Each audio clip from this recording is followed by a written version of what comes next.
अब हम लोग आगे देखेंगे गति का ही, गति भी हम लोग देखें प्रकार। अब हम लोग आगे देखेंगे एक समान गति और असमान गति। एक समान गति किसे कहते हैं? जो नियत समय अंतराल में बराबर दूरी तय करता है। समय अंतराल में बराबर दूरी तय करेगा तो वो कहलाएगा एक समान गति। आप लोग देखे होंगे पृथ्वी की गति समान समय में समान दूरी तय करता है। ये तो हम लोग कह सकते हैं कि पृथ्वी की गति जो है वो एक समान गति है। दूसरा है असमान गति, जो बराबर समय अंतराल में बराबर दूरी नहीं करता है। जैसे हमारा गति, कभी हम कुछ दूर चलते हैं, मान लीजिए 5 मिनट में 10 किलोमीटर, 5 मिनट में मान लीजिए हम लोग 10 मीटर चलते हैं, अगला 5 मिनट में हो सकता है 20 मीटर चलते हैं, तो हम लोग का जो गति है वो समान रूप से नहीं हो रहा है। नियत समय में बराबर समय अंतराल में अगर बराबर दूरी तय नहीं करता है तो वो कहलाता है आपका असमान गति। एग्जाम्पल में आपका होगा बस की गति।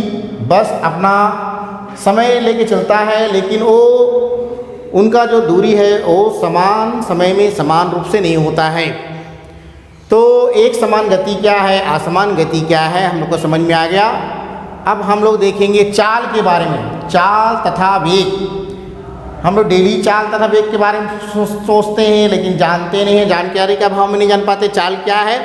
चाल इकाई समय में तय की गई दूरी को चाल कहते हैं। इकाई समय में किसी भी दिशा में, दिशा इसमें फिक्स नहीं है, चाहे पूरब हो, चाहे पश्चिम हो, चाहे उत्तर हो, चाहे दक्षिण हो, किसी भी दिशा में कोई वस्तु जितना चलता है उसका चाल कहलाता है। इकाई समय में तय की गई दूरी को चाल कहते हैं। चाल का एसआई मात्रक होता है मीटर प्रति सेकेंड। मीटर प्रति सेकेंड होता है। चाल निकालने के लिए आपको दूरी को समय से भाग देना होगा। चाल इक्वल टू होता है, चाल बराबर होता है दूरी बटा समय। इसका एसआई मात्रक होता है मीटर प्रति सेकेंड। चाल में दिशा फिक्स नहीं होता है, इसलिए इसे अदिश राशि बोलते हैं। इन्हें अदिश राशि भी कहा जाता है। जिसमें दिशा और द्रव्यमान परिमाण दोनों फिक्स रहता है उसे कहते हैं सदिश, और जिसमें दिशा और परिमाण फिक्स नहीं रहता है उसे कहते हैं अदिश। उसके बाद है आपका वेग। तो वेग इकाई समय में एक किसी फिक्स दिशा में, किसी निश्चित दिशा में कोई वस्तु चलता है तो वो कहलाता है वेग। वेग बराबर, वेग के लिए हमको विस्थापन लेना पड़ता है और समय लेना पड़ता है। वेग बराबर होता है विस्थापन बटा समय। इसका भी एसआई मात्रक होता है मीटर प्रति सेकेंड। इसमें दिशा फिक्स होता है, इसलिए इसे सदिश राशि भी कहा जाता है। सदिश राशि भी कहा जाता है। चाल और अगर कोई आपसे चाल और वेग के बारे में अंतर पूछेगा तो आप उसको आसानी से बता सकते हैं। पहला आप अंतर बता दीजिएगा कि चाल का डिफिनीशन और दूसरा और वेग का डिफिनीशन। दूसरा अंतर में आप बता सकते हैं चाल बराबर दूरी बटा समय, वेग बराबर विस्थापन बटा समय। तीसरा अंतर में आप बता सकते हैं चाल एक अदिश राशि है जबकि वेग एक क्या है, सदिश राशि है। और एक चीज़ है, चाल कभी शून्य नहीं हो सकता है जबकि वेग का मान शून्य हो सकता है। अगर विस्थापन शून्य है तो वेग भी क्या हो जाएगा, शून्य हो जाएगा। इस तरह आप 4 अंतर आसानी से बता सकते हैं। उसके बाद हम लोग देखेंगे औसत चाल। औसत चाल क्या चीज़ है? औसत चाल बराबर होता है कुल दूरी बटा कुल समय। मान लीजिए कोई 5 सेकेंड में 5 मीटर जा रहा है और अगला 7 सेकेंड में 8 मीटर जा रहा है। अगर इसका चाल निकालना है तो इसके लिए कुल दूरी को कुल समय से भाग देंगे।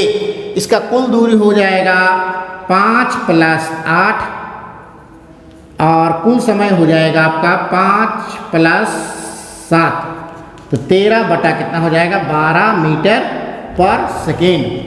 कुल दूरी को कुल समय से भाग देने से औसत चाल ज्ञात हो जाता है। औसत वेग क्या चीज़ है? कोई वस्तु समान वेग से चल रहा है, कोई वस्तु समान वेग, किसी वस्तु के वेग में समान रूप से परिवर्तन हो रहा है, तो उसका औसत वेग निकालने के लिए सबसे पहले वस्तु का प्रारंभिक वेग देखा जाता है, फिर उसका अंतिम वेग, कहने का मतलब जो चलने के बाद जो लास्ट का जो वेग होता है उसको देखा जाता है। तो प्रारंभिक वेग को और अंतिम वेग के योग को अगर हम लोग 2 से भाग दे देंगे तो हमारा औसत वेग प्राप्त हो जाएगा। मान लीजिए कोई वस्तु 5 मीटर पर सेकेंड से चल रहा है और आखिरी में हो गया उसका 50 मीटर पर सेकेंड, तो इसका प्रारंभिक वेग हो जाएगा 5 और अंतिम वेग हो जाएगा 50। तो दोनों को जोड़ के 2 से डिवाइड कर देंगे तो हमारा औसत वेग प्राप्त हो जाएगा। आगे हम लोग देखेंगे त्वरण तथा मंदन।